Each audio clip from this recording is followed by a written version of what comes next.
하나님이 아브라함을 생각하사 롯을 그 엎으시는 중에서 내보내셨더라. 아멘. 할렐루야. 오늘도 이 좋은 날을 주신 하나님께 감사드리며 또한 이 말씀을 통하여 오늘 하루를 살아갈 때에 믿음으로 또한 하나님의 살아있는 말씀으로 체험하며 승리하시는 삶을 사시기를 주님의 이름으로 축복합니다. 제가 전에 한번 말씀드렸다 적이 있었는데요. 어린이 설교를 할 때에 이 어린이에게 말하다 보면 중요한 것이 있습니다. 어린이 설교에는 아이들이 더 잘 들리게끔 해야 되는 여러 가지 요소들이 있습니다. 우리 어른들 설교와는 다르게 아이들 설교에서는 이 억양과 분위기가 아주 중요합니다. 그리고 어덜들을 끊어서 이 말을 조금 더 효과적이고 의미 있게 들리게끔 하는 이 화술도도 중요합니다. 그래서 이 억양과 분위기가 중요한데요. 이 말의 억양을 좀 살리고 분위기를 살리면 일반적인 이 평범한 말조차도 또 되게 재미있게 들리기도 합니다. 일단은 평온한 분위기의 말을 전달을 하려고 한다면 차분하고 이 표정도 차분한 표정으로 평온한 표정으로 얘기를 하면 듣는 이도 똑같이 그것을 느끼게 됩니다. 그리고 웃으면서 빵긋빵긋 웃으면서 얘기를 하면 아이들도 똑같이 그 감정을 공감을 하게 되고 느끼게 되거든요. 그렇기 때문에 이 표정, 이 말투, 억양, 아니면 끊는 점, 그리고 분위기 이런 것들을 따라서 아이들도 눈치껏 그거를 이해한다는 겁니다. 자, 그런데 우리가 앞서 그 평온한 이야기, 재미있는 이야기와는 다르게 어떤 이야기를 전개시키거나 급진적으로 무언가 상황이 변화되는 것들을 우리가 전달을 하기 위해서는 또 다른 것들이 사용됩니다. 예를 들어 여기도 똑같이 표정과 분위기가 달라져야 되는데요. 표정도 싹 바뀌거나 분위기가 싹 바뀌는 등 이렇게 좀 신경을 쓰면은 아이들도 똑같이 그 바뀌는 분위기를 이해를 합니다. 아, 지금부터 중요한 얘기가 나오는구나. 갑자기 뭔가 상황이 발생을 했네? 이런 걸 이해하더라는 거죠. 혹시 여러분은 갑자기라는 말을 들으면 어떤 느낌 받으십니까? 갑자기, 갑자기. 갑자기? 이런 얘기가 있어요.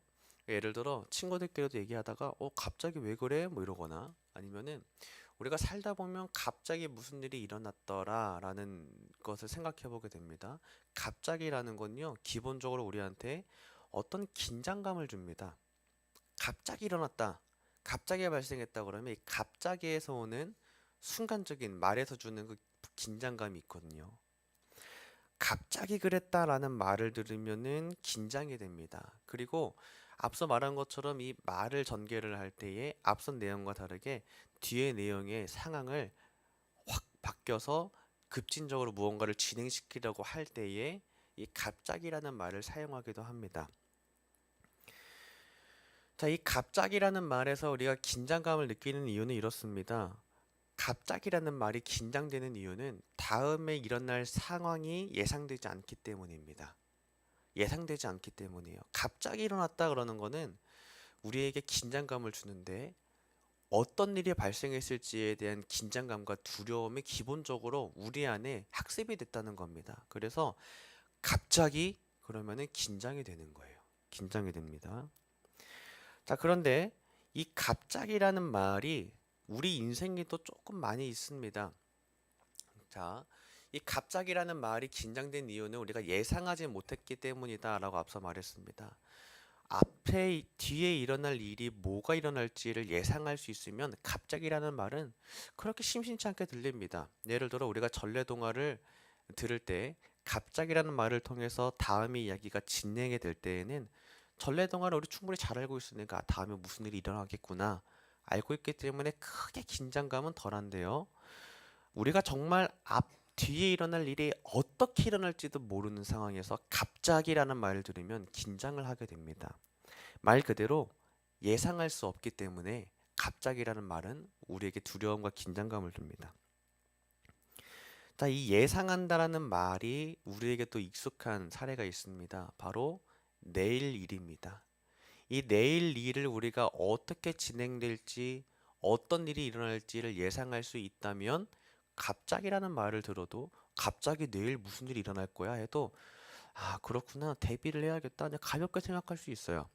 아, 내일 어떤 일이 일어나는구나. 예비할 수 있고 대비할 수 있다는 겁니다. 자, 그런데 우리 인생이라는 건 여러분들 다 아시다시피 갑자기의 상황이 항상 발생하고 아무도 예비할 수 없다는 걸 말합니다. 우리가 내일 일을 아무도 알 수 있고 미리 예비할 수 있는 사람은 없을 겁니다. 내일 어떤 일이 일어나는구나. 내일 나에게 어떤 일이 갑자기 닥치는구나. 아무도 예상하지 못하기 때문에 모든 사람이 갑자기의 상황에 대해서 긴장하고 두려워한다는 거죠. 만약에 내일 우리 집에 어떤 손님이 찾아온다는 것을 안다면 우린 대비를 할 수 있습니다. 집 청소를 하고 시장에 가서 과일을 사와서 찬을 준비할 수 있죠. 그런데 갑자기 오늘 누가 온대 그러면 일단 허둥지둥 되는 거예요. 예비하지 못했던 상황이기 때문입니다. 이런 것처럼요.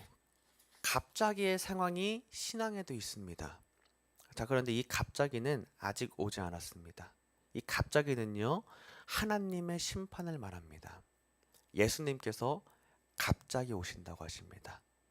자, 근데 이 날은요, 앞서 말한 것처럼 갑자기의 이 예수님이 오실 이 날은 우리가 예비할 수도 없고 미리 알거나 미리 준비하기에도 어렵다는 겁니다. 딱 유일한 방법은 매일매일 준비하는 수밖에 없다는 것을 말해주고 있습니다. 하나님의 날은요, 이처럼요, 갑자기 임하는 도둑처럼 임하는 날이라고 합니다. 아무도 알지 못해서 그 전날까지 평온하게 먹고 마시고 즐기며 놀던 하루를 보내다가 다음날 갑자기 예수님이 오실 수 있다는 겁니다. 자, 그러니까 우리는요, 이 주님의 때를 준비하면서 믿음을 잘 지켜서 예수님 오실 그날을 잘 준비하는 우리가 되시기를 소망합니다. 자, 오늘의 말씀이요. 이 심판의 때를 보여주고 있습니다. 하나님의 심판의 때가 갑자기 임했습니다. 어디에 임했냐면 소돔과 고모라입니다. 자, 이 소돔과 고모라의 성에는 우리가 알고 있다시피 죄가 가득했습니다. 많은 죄가 가득했고 이 죄악의 성읍들을 하나님께서 보시면서 특히 동성에도 있었던 이 죄악의 성 소돔과 고모라를 보시면서 하나님이 결심을 하시는 거죠. 내가 심판해야겠다. 자, 그러면서 두 천사를 보내서 이 죄악의 성 소돔과 고모라를 심판하시려고 이제 진행을 하시는데요. 아주 가차없고 아주 냉정하신 모습 우리는 오늘 본문에서 볼 수 있습니다. 자, 그런데요, 이 심판의 때는 당시에 거기에 살고 있던 롯조차도 몰랐습니다. 어떤 누구도 몰랐고 오히려 두 천사를 맞이했던 롯이 어떠한 경고를 들었을 뿐 이날은 아무도 몰랐습니다. 여기 있던 사람들은 심지어 전날까지도 음란한 문화 그리고 본인들의 세상적인 문화와 이 사회 속에서 열심히 살아가고 있었을 뿐입니다. 말 그대로 열심히 살고 있었는데 하나님의 때는 갑자기 임했습니다. 하나님께서 두 천사를 통해서 이 소돔성을 벌하시려고 하실 때에 이 롯을 이제 구원하시려고 하셨고 롯과 그 아내와 두 딸을 나중에 성에서 이끌어내어 이 소돔과 고모라의 성에 심판에서 피하도록 하셨습니다.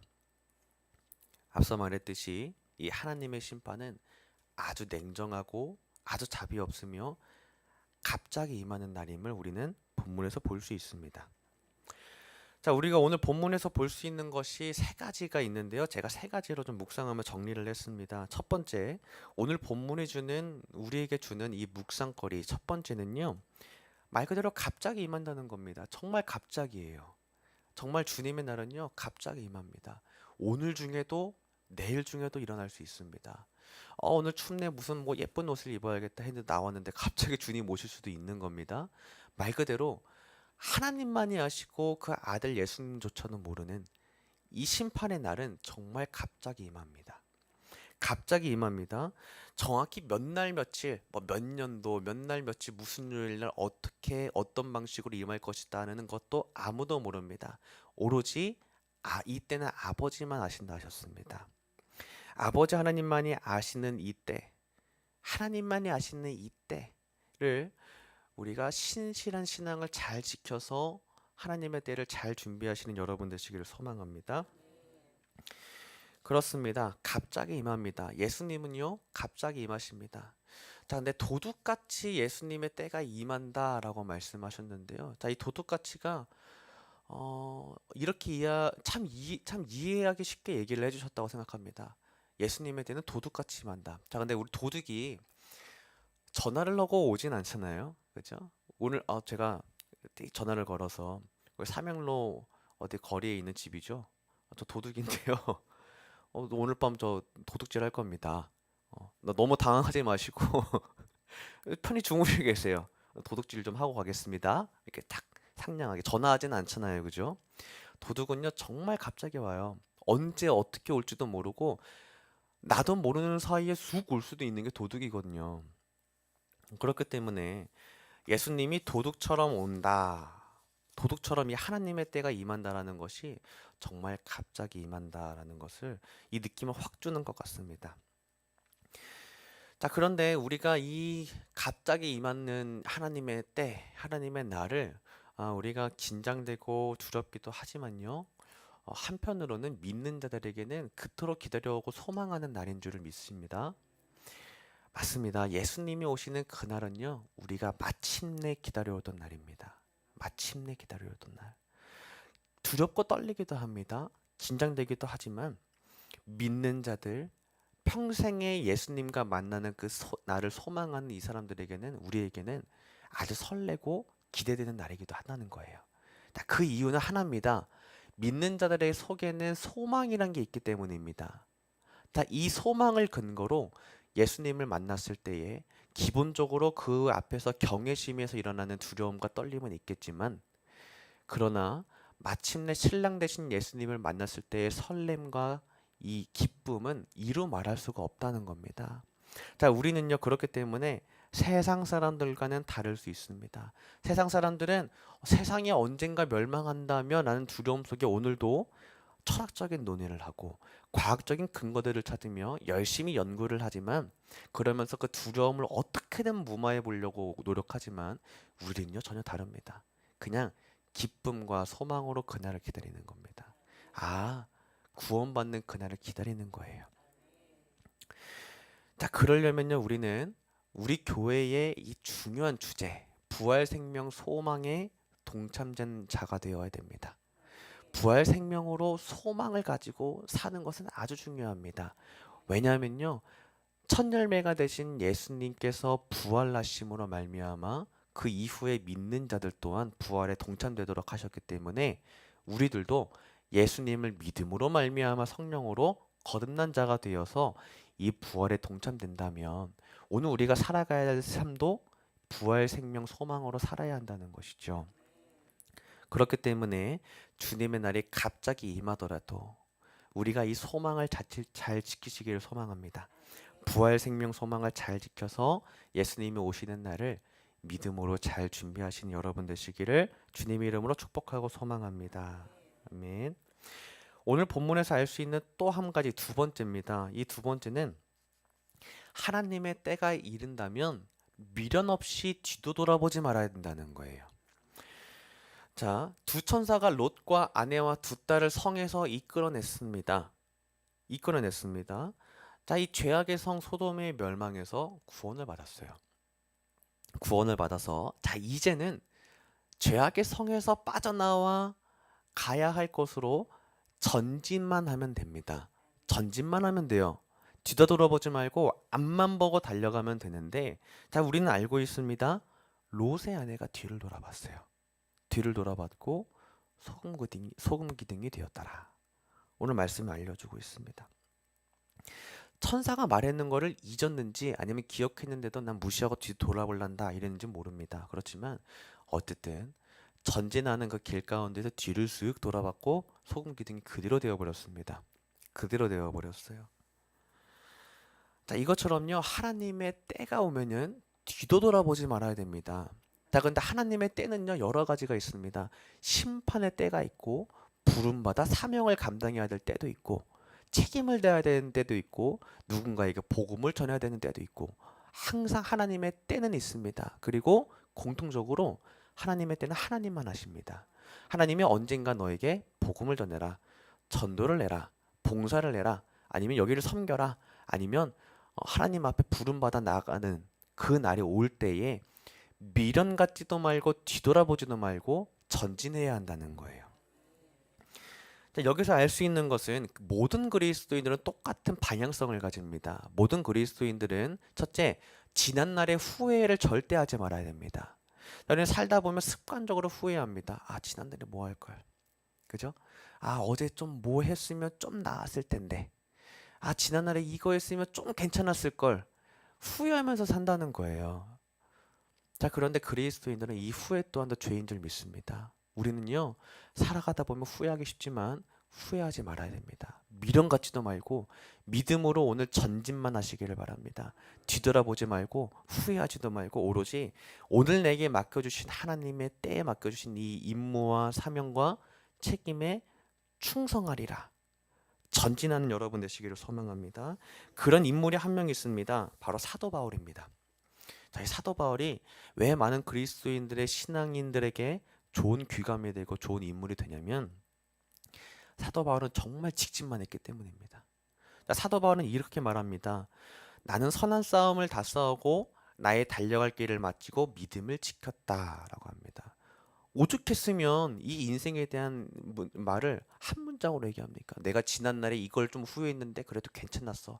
그리고 이걸 먹으면서 힘을 냈는데 어떻게 하는 거 없이 딱 한마디 하는 거예요. 나는 선한 싸움을 다 싸우고 내 달려갈 길을 마치고 믿음을 지켰다는 거예요.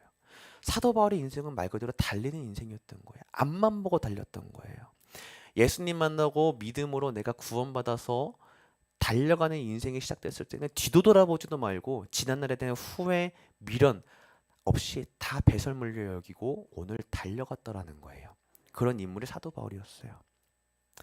그렇기 때문에 우리는 사도 바울을 본받아야 합니다. 모든 그리스도인들은 부활 생명 소망을 품고서 이거 잃어버리지 않도록 두렵고 떨림으로 구원의 날을 이루시기를 바랍니다. 그러면서 오늘 직진만 전진하며 달려가시는 여러분 되시기를 소망합니다. 마지막 세 번째입니다. 오늘 본문에서 주고 있는 이 묵상 주제 세 번째는 하나님의 구원의 은혜를 입는 방법입니다. 29절을 끝절에 보면요. 이렇게 되어 있는데요.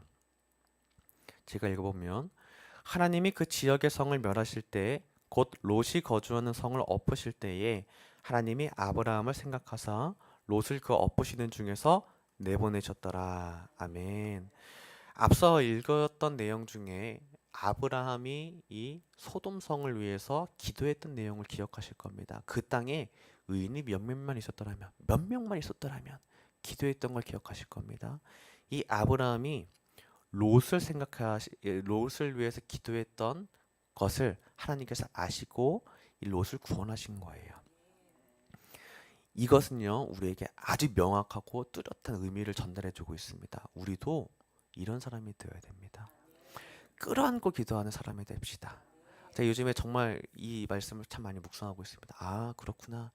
내가 이 사회와 우리 이 기름동 지역과 이 나라와 우리 가족들 아니면 내 친척들, 내 친구들을 위해서도 내가 정말 끌어안고 기도해 봤나? 정말 좀 많이 회개가 되더라고요. 여러분 그렇습니다. 끌어안고 기도하는 거 중요합니다. 아, 저 성은 나랑 무슨 상관이 있어? 그냥 내칠 수 있지만 아브라함은 그렇지 않았다는 거예요. 몇 명만 있었더라면 통감하는 마음으로 끝까지 기도했던 사람이라는 거예요. 물론 그던 인간이었고 부족한 모습 많았습니다만 우리가 이 부분은 본받아야겠습니다. 아브라함을 생각해서 롯을 구원하셨더라. 이 은혜가 내 가족 아무개에게 있어야 되지 않겠습니까? 아, 우리 미아중앙교회 누구누구 아무개가 기도하는 거 내가 기억해서라도 그 사람을 어떻게 구원해야겠다. 어떻게든 구원해야겠다. 이 은혜가 우리 가족과 내 친구들과 이 사회와 나라에 있어야 되지 않겠냐는 거예요. 내가 바로 그런 사람 됐으면 좋겠습니다. 구원의 은혜의 통로가 되기를 소망합니다. 말씀을 정리하겠습니다. 세 가지로 정리합니다. 첫째, 하나님의 때는 갑자기 임합니다. 그렇기 때문에 믿음 잘 지키시길 소망합니다. 둘째, 하나님이 부르실 때에는 미련 없이 뒤도 돌아보지도 말고 전진하시기를 바랍니다. 셋째, 우리는 끌어안고 기도하는 사람들을 되시기를 소망합니다. 점점 시대는 악하여져 가고 어려워져 가고 있습니다. 기도하는 사람들을 핍박하고 무시하고 비웃음 사고 있는 시대가 점점 만연해지고 되게 당연해지고 있습니다. 이런 시대 가운데에 어디 교회 가든지 한 사람은 꼭 있습니다. 어떤 사람이냐? 끌어안고 기도하는 사람이 있습니다. 아무도 없더라도 한 사람은 있더라는 거예요. 이 한 사람을 통해서 하나님께서 이 지역과 사회와 교회와 이 나라를 바꾸리라 하시는 역사가 일어날 줄 믿습니다. 오늘 내가 그리고 우리 미화주한교회가 끌어안고 기도하는 교회가 되기를, 그래서 내가 자원해서 하나님 내가 전진만 해서 부르시는 이때의 전진만 해서 순종함으로 끌어안고 기도하는 사람 되겠습니다 결심하는 우리 여러분들 되시기를 소망합니다. 또한 성령의 충만하심으로 이 기도의 삶과 믿음의 삶을 온전하게 이루어 가시는 것들을 체험하시는 여러분 되시기를 주님의 이름으로 축복하고 소망합니다. 아멘. 우리 함께 찬송가